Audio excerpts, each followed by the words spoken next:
Polosa, et Simba Lissoute. Pour moi, comme on a kuna, bateau va travailler dans Zambé. En tout cas, basi baké musique. Donc là, va, yo ba mission dans ton pays, aux autres comme il faut. Place nous à où est-ce société. Ah? Oyaki, allez, quittez. Polosa, on a battu ma ligne na la mona kekuna, na kekuna. Là-bas. Ah! Oh, nous avons un arrange. Comment coquette? Ah, ouais, vraiment. Qui ça? Et en plus, il y a qui ont commis partout dans l'Europe, dynamique, commis partout dans l'Europe. Comment coquette? Ça est commis partout. Tout comme en Suède, tout comme à Paris, tout comme à Lille, tout comme à Bruxelles. Et puis, base la mission est toujours Londres, Angleterre.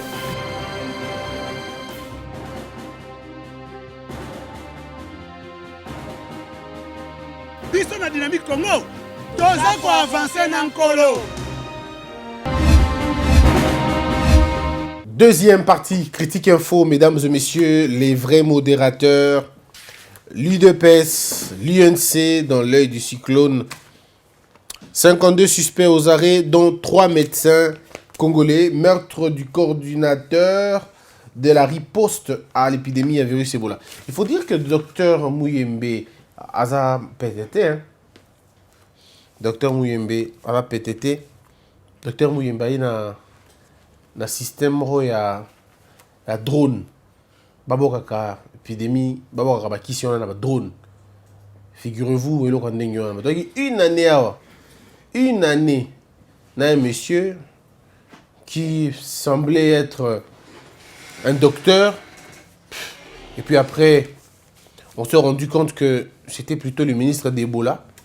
Quand on a retiré le projet, le monsieur a détalé la queue entre les jambes, il est parti.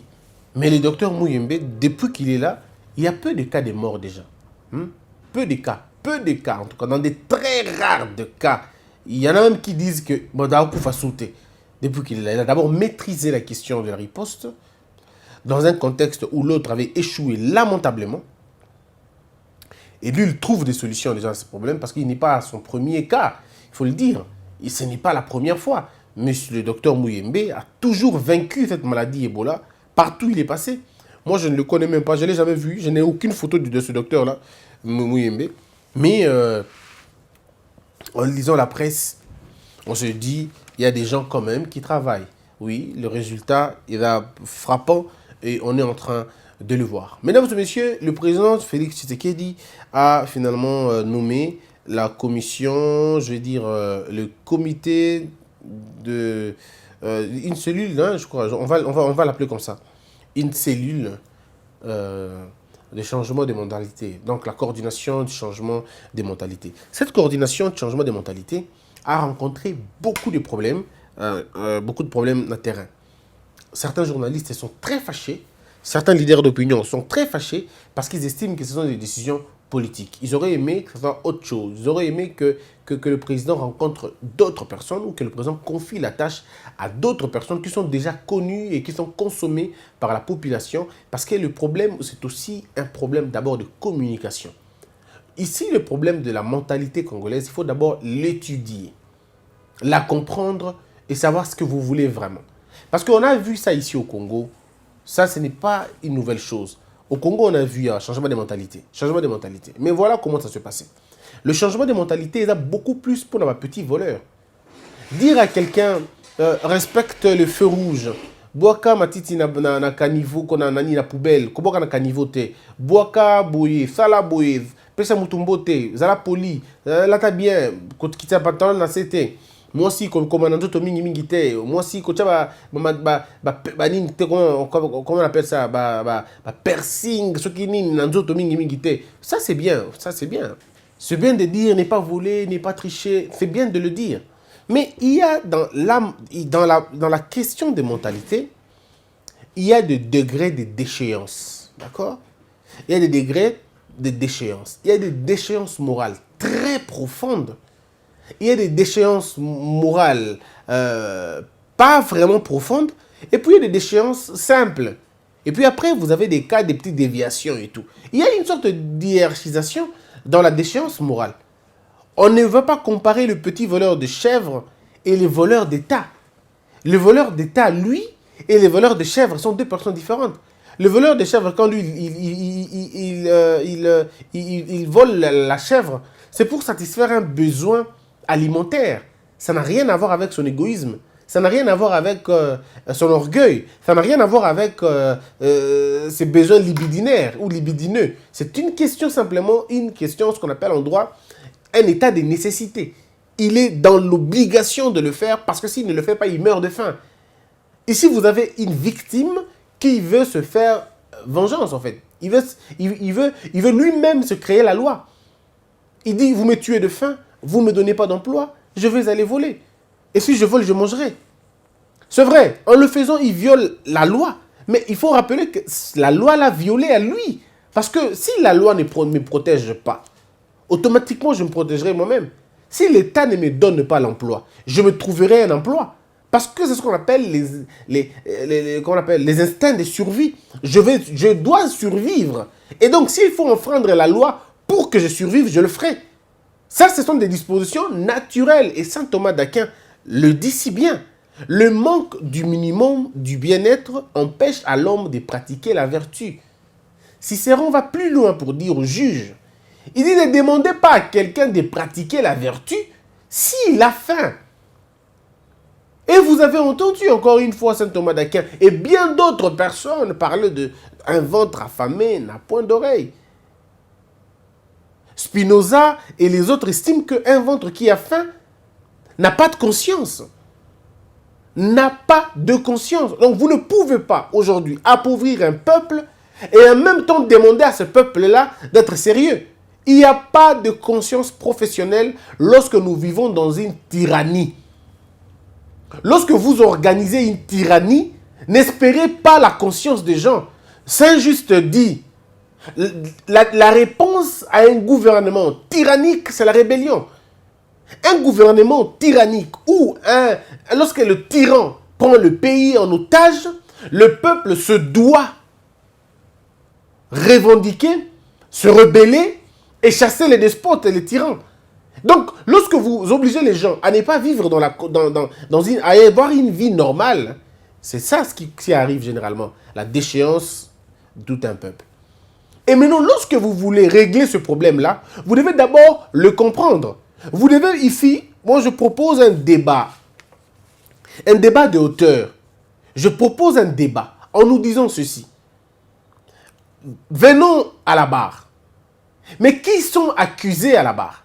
Vous avez l'État, personne morale, accusée. Lorsque vous lisez Thomas Hobbes, Hobbes parle du Léviathan. Il parle d'une puissance, d'une suprématie de l'État qui apparente ou qui avoisine un peu la théorie de beaucoup d'autres. La théorie de John Locke, la théorie de Hegel, de bien d'autres personnes qui ont estimé que l'État, entre guillemets, l'État-providence, on va dire, on reconnaît à l'État la capacité de régler le problème de la collectivité. Ça veut dire, l'État est le seul appareil qui puisse régler le problème de la communauté. Mais là où ça va beaucoup plus loin, et ici j'appelle l'intelligence de Jean-Jacques Rousseau qui parle du contrat, qui propose un contrat entre qui en réalité? Il propose un contrat entre le peuple, c'est-à-dire le gouverné, et les gouvernants. C'est ce contrat social qui nous lie. Et c'est là que je m'en vais encore une fois plus loin pour nous dire une chose. L'État, ça n'existe pas. Lorsque vous lisez, comment il s'appelle encore? Je crois, Papavisky, je crois. C'est un russe, je crois. Quelque chose comme ça.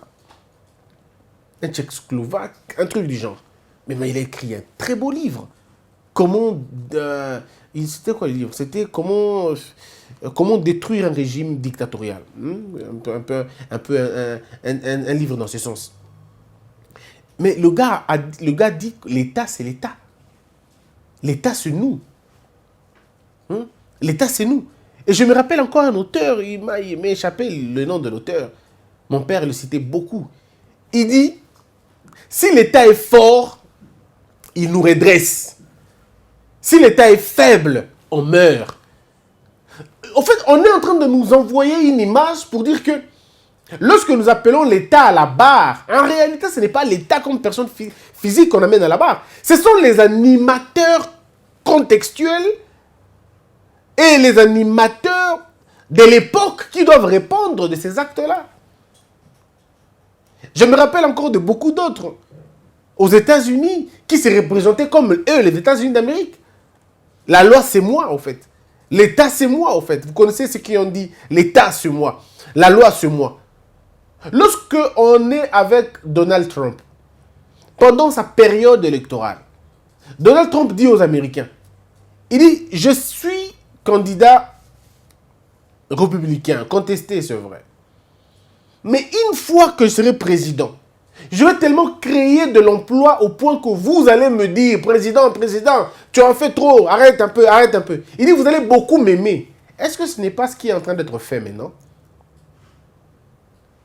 Donc, c'est pour vous dire quoi? C'est pour vous dire que l'État congolais, ce n'est pas une personne physique. Mais l'État congolais a été rendu malade par ceux qui l'ont intégré. Ceux qui devaient trouver des solutions aux problèmes des gens ne l'ont pas fait. Ils ont par contre réglé le problème de leur petite famille. Et ainsi, la gouvernance au Congo a enrichi une catégorie de personnes. Ça veut dire certaines familles qui se sont retrouvées au détriment des autres personnes, au détriment de la collectivité, au détriment de tout le monde. Et ces gens se sont enrichis eux-mêmes et ils se sont assurés une certaine couverture en se protégeant eux-mêmes et en prenant en otage tous les secteurs de la vie. Et donc, ils nous ont imposé une tyrannie idiote en nous imposant, je veux dire, l'idiocratie. Ça veut dire la gouvernance des idiots. Et qu'est-ce qu'on va dire d'autre? Si on va dans ces conditions-là, tout va très mal. Mais alors, lorsque vous nommez des gens pour changer la mentalité des gens, vous devez d'abord comprendre la complexité de la chose. Quel est le problème que vous visez? J'entends souvent les gens dire « peuple congolais, vraiment à la mouka. Peuple congolais à la mouka. » Oui, mais à la mouka sur base de quel modèle? Il faut d'abord que les leaders, comme le dit Machiavel dans son livre Prince, il faut que le prince ait une idée de ce qu'il veut de la ville. Lorsque le prince, si vous lisez comment on appelle, le chapitre Royaume, Machiavel dans son livre posthume essaie d'expliquer au prince. Il dit, cher prince, lorsque vous entrez dans un village ou dans un territoire, posez-vous la question, qu'est-ce qui gouverne ce territoire-là? Est-ce un homme ou une idéologie? Vous aurez du mal à défaire un pays qui est assis sur une idéologie. C'est difficile. C'est difficile parce que là, vous devez attaquer chaque tête des gens. Et c'est là que vous allez trouver des gens qui ont compris la question de Machiavel et qui ont fait de le répondre. C'est William Lynch. William Lynch dit aussi la même chose. Il dit, ne détruisez pas les hommes, détruisez les systèmes dans la tête des gens. En inculquant la peur, la corruption, en instrumentalisant les gens, en renversant les fondamentaux et les idéaux. C'est la même chose au Congo. Parce que dans l'hypothèse de Machiavel, lorsque vous tuez le prince, le chef, si les gens sont attachés à ce chef-là, en termes de patron, oui, automatiquement, lorsque vous le faites partir, vous pouvez remplacer. Et ça peut marcher. Ça peut marcher parce que les gens ont peur d'un homme. Les gens sont liés à cet homme par rapport aux liens tribaux et tout. Ça n'a rien à voir. Mais maintenant, lorsque ça dépasse ce niveau tribaux, lorsque ça rentre dans le niveau de l'idéologie, alors là, ça devient compliqué. Ça veut dire vous chassez l'un, un autre se réveille demain, vous chassez et puis ça se réveille demain. Malheureusement, nous, le Congo, nous ne sommes pas liés à nos présidents idéologiquement parce qu'eux-mêmes, pour la plupart des cas, n'ont pas d'idéologie. Disons la vérité. Quelle était l'idéologie de Kasavubu? Non, la vérité. C'était quoi l'idéologie de Kasavubu pour le peuple congolais? Quelle était sa pensée? Dire aux gens que le Congo sera libre demain, ça, ce n'est pas une idéologie. Ça, c'est un souhait. Ce n'est pas une idéologie. C'est un souhait. Même quand on dit état de droit, ce n'est pas une idéologie. L'état de droit, quand on dit l'état de droit, c'est un souhait. C'est un souhait pour celui qui le dit. Ça peut être une idéologie pour celui qui le conçoit. Mais il y a un problème entre lui qui le conçoit et la base qu'il entend. L'homme congolais a besoin d'avoir des fanatiques. Il n'a pas besoin d'avoir des partenaires. Voilà pourquoi les intellectuels au Congo, j'en parlerai dans la troisième partie, les intellectuels au Congo veulent garder une distance entre eux et le peuple. Parce qu'ils veulent épater les peuples. Ils ne veulent pas que le peuple comprenne comme eux, sinon ils auront des discussions amicales. Eux, ils veulent garder les tops, voyez-vous. Quand on appelle quelqu'un professeur d'université, ah mais je suis professeur. Voyez un peu dans la tête. Donc dans sa tête, quand il est professeur, il est plus que toi, quoi. Hein? Donc, déjà dans cette condition-là, il s'estime qu'il est plus que toi et que vous n'avez rien à se dire, quoi. Il ne peut rien apprendre de toi. Et vous avez entendu certains professeurs dire, hein, non mais on ne blague pas avec moi. Moi je suis professeur de toutes les façons. Mais est-ce que vous êtes professeur, vous êtes à l'abri de l'erreur? Vous pouvez échouer aussi, vous pouvez vous tromper dans beaucoup de choses. Et ça, c'est ça l'homme intellectuel congolais. C'est parce que nous nous attachons au titre, nous nous attachons aux personnes, aux hommes, au lieu de ce qu'on s'attache aux idées. En fait, quand je m'attache à l'idée de quelqu'un, cette personne peut prendre ma femme. Mais l'idée qui est en moi et en lui, ça reste le même. Mais lorsque je me suis attaché à une personne, pas idéologiquement, mais biologiquement ou, je sais pas moi, amicalement et tout, le jour où il me fait du mal, même si l'idéologie n'a pas bougé, je le quitte. Et je quitte l'idéologie. Parce qu'en réalité, ça ne sert à rien pour moi. Nous devons apprendre ces choses. Nous devons apprendre ces choses. C'est la raison, la plus grande raison des divisions qu'on a aujourd'hui dans les partis politiques, dans les églises, dans nos associations. Parce que les hommes tournent autour, nous sommes autour des hommes, on n'est pas autour des idéologies. Le Congo ne promet pas l'idéologie, le Congo ne promet pas la pensée. Le Congo ne fait pas ne rend pas un culte à l'idéologie. Ceux qui étaient autour de Tien Tshisekedi étaient autour de lui, pas parce qu'ils suivaient son idéologie. Non, mais parce qu'ils étaient aux côtés d'une personne. C'était leur couverture. Il leur couvrait de tout ça. Il donnait leur couverture pour le peuple. Et le jour où Étienne est tombé, il est mort, tous sont partis. Tous sont partis parce que l'idéologie n'était pas avec eux. Vous connaîtrez la vérité et cette vérité va vous affranchir. C'est cette idéologie-là qui entre en vous et qui vous change la perception, qui vous change la conception. Vous devenez une nouvelle créature, en fait, parce que vous avez accepté une idéologie autre que ça. L'apôtre Paul, dans la Bible, nous interdit d'écouter une autre idéologie. Mais tenez-vous bien, n'écoutez pas une autre idéologie que celle qu'on vous a déjà donnée. N'écoutez pas un autre évangile, au point qu'il vous dit, c'est lui qui viendra vous prêcher le contraire, qu'il soit maudit. Parce qu'en réalité, il connaît la pertinence de l'idéologie dans les cœurs et dans la vie des gens. On ne badine pas avec cela. Et le pays, quand on veut avoir un pays, un État, changer les mentalités des gens, vous devez d'abord comprendre le président de la République a quelle idéologie. Quelle est son idée du peuple? Il faut faire la différence entre le souhait, les envies, les projections et une idéologie. Une idéologie, ça se conçoit scientifiquement, philosophiquement. Ça se conçoit. On sait voir le tenant et les aboutissants. On peut voir le support d'une idéologie. On peut comprendre que l'idéologie a des piliers. Et voici les piliers de l'idéologie. En réalité, une idéologie, les piliers de l'idéologie sont les valeurs transcendantales, les valeurs intemporelles, des valeurs que l'on retrouve partout. La vérité, l'honnêteté, l'intégrité qui se renferment dans ce qu'on appelle le bien. Et là, vous le trouvez dans la philosophie des Kant. Vous pouvez aussi le trouver dans la philosophie de Xénophon, beaucoup plus quand il parle de surnaturel.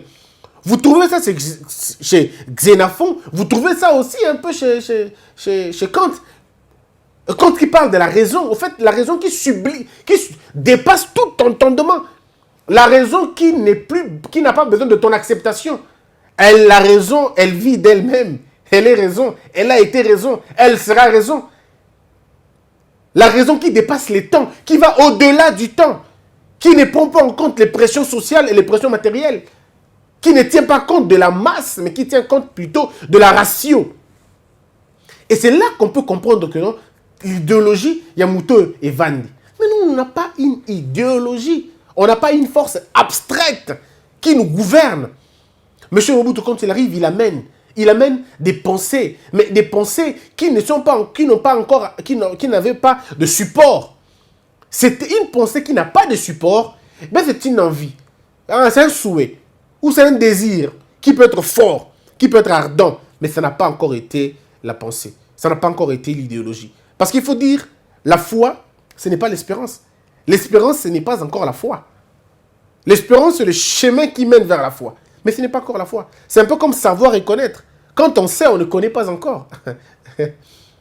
On sait seulement. Donc il faut aller peut-être un peu plus loin que la question des humeurs, des envies et tout. Mobutu appelle l'unité. Mais l'unité, M. Mobutu, quand il parlait, c'était une déclaration. J'entends tout le monde dire article sur unité, article sur unité. Mobutu nous a laissé les corps de l'unité, mais pas l'âme de l'unité. Le corps de l'unité, c'est oui, on est tous congolais, ça c'est le corps. Mais dans la dimension de l'âme, ça veut dire quand tu as mal, j'ai mal. C'est ça l'unité. Partager les douleurs, les difficultés, devenir un. C'est ça l'unité. Unité, c'est un d'abord. Un dans la pensée, un dans le corps, un dans l'âme. Mais Mobutu ne nous a pas laissé ça. Il nous a laissé les corps de l'unité, mais pas l'âme. La pensée de Mobutu souffrait du support. Et permettez-moi de vous faire comprendre un élément important pour vous faire comprendre que l'unité de Mobutu était fragile. Très fragile. Aujourd'hui, les femmes sont violées à l'est du pays. Qu'est-ce qu'on en fait? Rien du tout. Au Congo, à Kinshasa, il y a des gens qui dansent. Il y a des gens qui font qui font la fête. On s'en fout. À Kinshasa, on vous présente une scène terrible. À dans une même avenue, dans une même avenue, il y a fête au fond de l'avenue, il y a deuil au début de l'avenue. Est-ce que vous imaginez? C'est ça l'unité? Non. On ne peut pas être unis quand nous ne partageons pas les sorts. Il faut partager les mêmes sorts. Bref, Mobutu non plus n'avait pas une idéologie. Mobutu avait des pensées, mais pas une idéologie. Il avait peut-être des petites pensées, pas des grandes pensées d'ailleurs, des souhaits, on va le dire, si on veut être rigoureux, des souhaits. Mais il avait quand même excellé par rapport à d'autres personnes. Mobutu, on savait voir ce qu'il voulait. Mais c'est la matérialisation de ce qu'il voulait qui compliquait un peu. Quand on vient voir Laurent Désiré Kabila, mais c'est des souhaits, des souhaits. Un Congo libre, un Congo libre, un Congo libre. Mais il n'y a pas de liberté sans la loi. Il n'y a pas de liberté sans désacralisation des hommes. Il y a liberté quand vous élevez les principes au-dessus des hommes. Mais monsieur Kabila a amené des gens qui étaient beaucoup plus grands que la loi.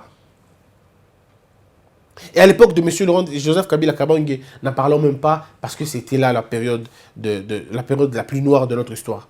Donc, ici simplement pour faire comprendre aux Congolais que l'idéologie est beaucoup plus grande, beaucoup plus forte que n'importe quoi. Donc, quand le président dit que te nommer bateau, il faut pas faire la communication, on est bien d'accord. Mais il faut intégrer la logique, c'est que qu'est-ce que l'on vise? Dans la sphère de la déchéance, on vise qui exactement? Parce que si vous venez avec vos histoires na TV5, pardon, na RTN7, vous venez de vidéo, il y a moi, bana bakimi classe, boumeli bango, bana bokima classe te. Ça c'est petit, c'est rien. C'est rien. Commencez la mentalité au sommet. Dans la Bible, parce que moi je la lis beaucoup, c'est dans Jean, je crois. Je peux me tromper, hein? Excusez-moi, je peux me tromper, mais je crois que c'est dans Jean. La Bible dit, un enfant ne fait que ce qu'il voit faire au Père. Ce que le Père fait, l'enfant le fait aussi. Je crois que c'est dans Jean. Ici, on nous parle d'une relation d'un père et de son enfant. Les enfants copient beaucoup plus les actes que les paroles. Et quand il y a un écart entre les paroles et les actions, les enfants copient beaucoup plus les actions par les paroles. C'est pourquoi il est demandé à un père d'être exemplaire. Il faut que le père soit exemplaire pour que les enfants copient l'exemplarité des papas. Alors si vous avez des gouvernants qui ne comprennent pas que s'enrichir au pouvoir est une honte, qui ne comprennent pas que parler en mangeant est un acte d'un civisme, est un acte un civisme, c'est peut-être pas le mot approprié, mais c'est un acte... passez-moi l'expression que vous voulez. Aussi longtemps que le peuple ne verra pas l'exemplarité au sommet de l'État, ce peuple-là fera semblant. Or, si un peuple fait semblant, ça ne sert absolument à rien. Parce que la loi vaut mieux l'aimer que la craindre. Il faut aimer la loi. C'est la théorie de Cicéron. Pousser les gens à aimer la loi, pas à la craindre. Parce que s'ils craignent la loi, ils vont commettre des bêtises quand la loi ne le verra pas. Parce que la loi n'est pas omniprésente. Non. La loi n'est pas omniprésente, mais l'amour de la loi rend cette loi qu'on appelle omniprésente. Vous savez, quand vous aimez quelqu'un, quand vous l'aimez vraiment, vous n'attendez plus qu'il vous dise « ne sortez pas ». vous-même, vous savez que vous ne sortirez pas. Quand vous aimez quelqu'un, quand vous aimez votre mari ou votre femme, vous vous comportez de sorte que votre engagement ne soit pas mis en péril. Tout ce que vous allez faire va être dicté par l'engagement que vous avez pris. Parce que vous dites, je fais confiance à quelqu'un, je l'aime lui, je me donne à lui, et on est ensemble, il ne me fera pas du mal, je ne lui ferai pas du mal. Quand tu marches seul, tu sais que la loi est avec toi, et que tu ne peux pas violer le code de la route, tu ne peux pas brûler un feu, tu ne peux pas mentir, tu ne peux pas tricher, parce qu'on a inculqué en toi beaucoup plus que la peur, mais l'amour de l'équité, l'amour de la justice, l'amour de la vérité, l'amour de l'honnêteté. C'est-à-dire que tu peux aller dans un magasin seul. Tu arrives dans un magasin seul, tu achètes un bien et la personne te donne le bien, il te sert, pardon, et il te rend compte qu'il t'a donné beaucoup plus d'argent que ce que tu lui avais donné. Mais parce que tu aimes la loi, on t'a forgé pour aimer la loi, tu prends l'argent, tu lui dis, monsieur, vous avez oublié, vous m'avez donné plus que ce que je vous avais donné, tenez votre argent. C'est ça, au fait, la mentalité qu'on change. Je suis dans un taxi-bus, quelqu'un a laissé son téléphone, je prends le téléphone, je me rends compte que le téléphone que je prends est beaucoup plus bien, pardon, il est beaucoup plus important que le mien. Le téléphone, il est super que le mien, mais parce qu'on a inculqué en moi les valeurs, je dis, je ne volerai pas. Je vais l'ouvrir et attendre qu'il m'appelle. Et si quelqu'un m'appelle ou l'appelle, je prends et je dis à cette personne-là, monsieur, demandez à la personne de m'appeler parce qu'il a perdu son téléphone. Est-ce qu'il peut m'appeler? Ou j'essaye moi-même, s'il n'a pas de code de mot de passe, j'essaie de regarder dans son répertoire. Dans tout le répertoire de téléphone, il y a toujours mon papa, mon chéri. Il y a toutes ces choses qui ne manquent pas. Les yaya et tout. Des indicateurs qui nous prouvent que je peux appeler telle personne pour lui dire, est-ce que vous pouvez appeler le propriétaire de ce téléphone? Il a oublié dans un bus, il peut appeler. Et si la personne appelle, vous lui posez des questions, est-ce que vous pouvez revenir chercher votre téléphone? Vous l'avez oublié. C'est comme ça que l'on peut construire une société. Mais on ne construit pas une société par des déclarations. Il y a Alors moi, je ne veux pas juger cette coordination parce que je ne connais pas comment ça va se passer et ils n'ont pas encore donné leur canevas de travail. Mais j'estime simplement que nous devons cibler la chose. Ici, nous devons d'abord commencer par la déchéance, la plus grande déchéance, c'est au sommet de l'État. Commençons par rationaliser ceux qui nous gouvernent. Le petit peuple suivra la ligne. Ne venez pas dire au petit peuple de faire des choses que ça sera une peine perdue. Commençons d'abord au sommet. Et puis après, on n'aura plus besoin de toucher le peuple parce qu'il comprendra lui-même. Nabalabala, roulage. Mettez les roulages dans des bonnes conditions. Dresser la loi convenablement, les gens vont ça eux-mêmes se régler. C'est une question de la sémence. Et pour terminer maintenant, ce sont les animateurs de ce projet. Qui doivent être animateurs de ce projet? Les animateurs de ce projet doivent être des personnes irréprochables. Je vais prendre 3 cas. Catégorie de gens qui peuvent. C'est un conseil que je donne à cette coordination-là. Vous avez ici 3 étapes. 1. Les leaders d'opinion.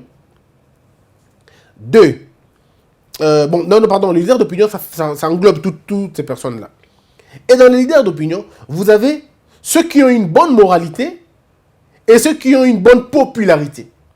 Parce qu'il y a 2 choses à prendre en compte. La sphère de la popularité et la sphère de la moralité. Ceux qui sont suffisamment moraux peuvent ne pas être suffisamment populaires. Oui.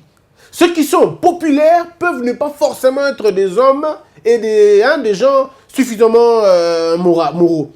Et donc, il faut aller dans ce sens-là maintenant. Il faut confier l'idéologie profonde à ceux qui sont moraux ou ceux qui sont considérés comme moraux et donner la partie superficielle à ceux qui sont populaires, mais peut-être pas suffisamment moraux.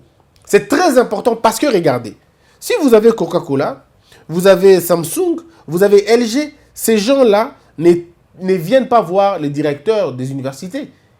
Ce ne sont pas les professeurs d'université qui font la campagne de ces choses-là. Non, ce sont des musiciens, des footballeurs, des sportifs, des comédiens. Ce sont eux qui, finalement, véhiculent le message d'abord. Ce sont eux qui véhiculent le message. Et quand ils ont véhiculé le message, vous avez été touché, vous avez été atteint, vous allez acheter l'appareil, vous allez acheter le produit, et c'est en ce moment-là que l'intellectuel entre en jeu. Quand vous achetez le produit, qu'est-ce que vous trouvez? Vous trouvez une petite notice qui est là, bien élaborée par des sages, par des hommes intelligents. Et c'est à ce moment-là que vous lisez. Donc, ceux qui sont populaires peuvent servir d'appât pour attirer les gens, pour les capter et les diriger vers ceux qui sont moraux et qui ont la parole, qui peuvent aider à changer les gens. Et c'est très important. Vous devez travailler avec des musiciens congolais, mais avec des thèmes bien choisis, des thèmes bien déterminés. Et ça, vous pouvez marcher avec. Vous prenez M. Kofi Olomide, vous prenez M. Ferré Chair de Poule, vous prenez M. Fali Poupa, Fabregas et bien d'autres. Vous prenez ces gens-là dans un coin typique. Vous prenez mon ami Alèche, vous prenez mon ami Debellard, vous prenez, il y en a beaucoup, hein, LG et tout ça, il y en a beaucoup. Vous les prenez, vous leur donnez des thèmes. Vous dites à ces gens-là, voici ce que vous allez chanter pendant une période donnée. Nous amenons Kofi Olomide à Kanluka. Nous lui disons, tu vas chanter tes chansons à toi, c'est vrai, mais à un moment donné, tu vas faire ça comme exercice. Pendant ton concert, nous, on va profiter pour enseigner les gens de Kanluka. Pendant le concert de Kofi, nous allons enseigner aux gens de Kanluka. Et là, vous avez des scientifiques qui vont, si vous voulez, des gens qui peuvent parler, des journalistes et tout ça. Ils viennent parler à ces gens-là. Des comédiens qui viennent faire des sketchs pendant cette période-là. Vous voyez? Et je suis convaincu que dans une foule de 100 personnes, si vous faites ce projet-là, vous sortez avec 40 personnes qui sont atteintes par votre message et vous avez la possibilité de gagner 30 personnes au premier coup. Donc, vous voyez, la popularité vous a aidé à faire asseoir une moralité. Et c'est comme ça, si vous le faites plusieurs fois, dans des sphères beaucoup plus diversifiées, vous avez beaucoup de choses. Vous avez beaucoup de choses. Tout est question d'imagination pour que tout ait bien Makambo et Simba. Donc, moi, personnellement, je ne suis pas contre la coordination, le changement de mentalité. Seulement, je demande à cette commission de travailler pour l'intérêt du peuple congolais. Trouver les bonnes personnes, trouver les gens qui ont des idées, trouver les gens qui ont déjà un discours facile, trouver des gens qui ont déjà une entente, une approche facile avec la population, toucher toutes les couches. Les églises, vous ne laissez pas. Le média, vous ne laissez pas. Sur terrain, vous ne laissez pas. Les comédiens, vous ne les laissez pas. Mettez tout le monde ensemble et définissez une idéologie convenablement comprise, discutée. Et puis vous allez voir que le peuple congolais vous le revaudra demain. Merci à tous ceux qui nous ont suivis. Continuez à vous abonner. Merci de vous abonner. Mikolo Bukomi Mati Souma Mingi, c'est bien, n'est-ce pas, Omo? Mati Mingi, c'est vraiment plaisir. Abonnez-vous. Boti Kabongote. Je vous demande simplement de vous abonner. Ne suivez pas la vidéo sans vous abonner. Posez-vous la question, est-ce que vous vous êtes déjà abonné? Si oui, merci. Sinon, faites-le. Faites-le maintenant, ça va nous aider. Abonnez-vous et partagez notre vidéo. Le projet est là. Le projet de la télévision est là. Le projet de la ferme, de l'école est aussi là. Ce projet de la télévision, de la radio, vous allez trouver, il y a tout à l'intérieur. Ça, c'est pour avoir une télé-radio ici à Kinshasa qui émet dans les normes internationales et qui nous permet de circuler, de véhiculer le message et de changer la mentalité de beaucoup de personnes. Alors, s'il vous plaît, aidez-nous à matérialiser. Moi, je n'ai que ces deux projets. J'ai que ce projet ici et le projet de l'école. Mais tous les deux projets visent une seule chose, c'est l'éducation. C'est notre chance. Merci d'avoir été nombreux. Que la peur quitte nos esprits et que Dieu bénisse la RDC.